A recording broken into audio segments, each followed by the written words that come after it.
World കപ്പിൻ്റെ group റൗണ്ടിലെ തന്നെ ഏറ്റവും മികച്ച പോരാട്ടം. ഫിഫ റാങ്കിങ്ങിലെ ആദ്യ 10 സ്ഥാനത്തിന് താഴെയുള്ളവർ തമ്മിലുള്ള പോരാട്ടം.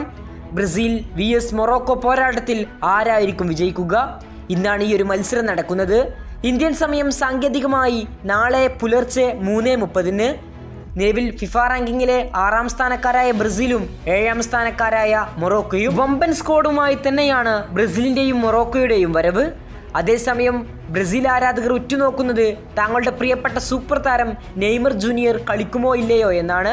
അതേസമയം നെയ്മറെ കാര്യത്തിൽ ബ്രസീൽ ആരാധകർക്കൊരു സന്തോഷകരമായ കാര്യം കൂടി നടന്നിട്ടുണ്ട്. ആ വാർത്ത കാർലോ ആഞ്ചലോട്ടി തന്നെയാണ് ഫുട്ബോൾ ലോകത്തെ അറിയിച്ചത്. നിലവിൽ നെയ്മർ ഇന്നത്തെ മത്സരത്തിൽ കളിച്ചേക്കില്ല.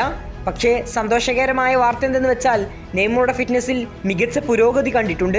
കഴിഞ്ഞ ദിവസം MRI സ്കാൻ ഉൾപ്പെടെയുള്ള വലിയ സ്കാനുകളെല്ലാം എടുത്തു നോക്കി. അതിൽ തന്നെ പോസിറ്റീവ് വാർത്തകളാണുള്ളത്. കാർലോ ആഞ്ചലോട്ടിയുടെ വാക്കുകൾ ഇങ്ങനെ: നെയ്മറിന്റെ ആരോഗ്യനില മെച്ചപ്പെട്ടു വരികയാണ്.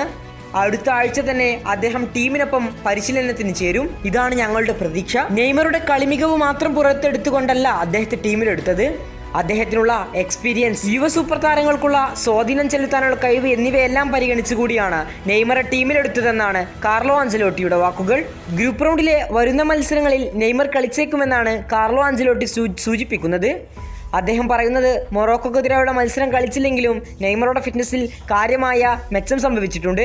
അതുകൊണ്ട് തന്നെ വരുന്ന ആഴ്ച തന്നെ നെയ്മർ ടീമിനൊപ്പം പരിശീലനം നടത്തിയേക്കും. കൂടുതൽ ഫുട്ബോൾ വാർത്തകൾക്കും വിശേഷങ്ങൾക്കും വേണ്ടി ചാനൽ ഇപ്പോൾ തന്നെ മറക്കാതെ സബ്സ്ക്രൈബ് ചെയ്യുക.